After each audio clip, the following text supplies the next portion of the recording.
Tollywood অভিনেত্রী রাইমা সেন হঠাৎ তার ভক্তদের যেন দ্বিধায় ফেলে দিলেন। বিষয়টি মহানায়িকা সুচিত্রা সেন ও তার নাতনি রাইমা সেনের একটি ছবিকে ঘিরে। সম্প্রতি রাইমা সেন তার নানি সুচিত্রা সেনের অবিকল সাজ নিয়ে ফটোশ্যুট করেছেন।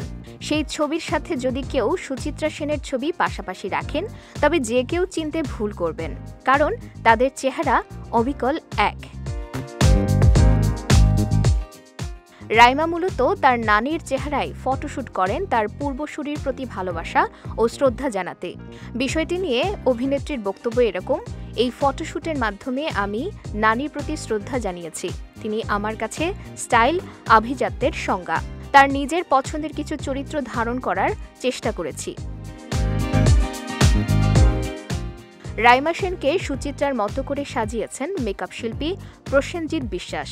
তিনি টাইমস অফ ইন্ডিয়াকে বলেছেন, সুচিত্রা সেনকে আমি অনেক শ্রদ্ধা করি। তার ছবি দেখেই বড় হয়েছি। বরাবরই আক্ষেপ ছিল তাকে কখনো সাজানোর সুযোগ পাইনি। সম্প্রতি মাথায় এলো তার নাতনির মাধ্যমে তাকে পুনরায় স্মরণ করি। এটা সুচিত্রা সেনের কালজয়ী কিছু চরিত্রকে রিক্রিয়েট করার বিনম্র প্রচেষ্টা বলা যায়।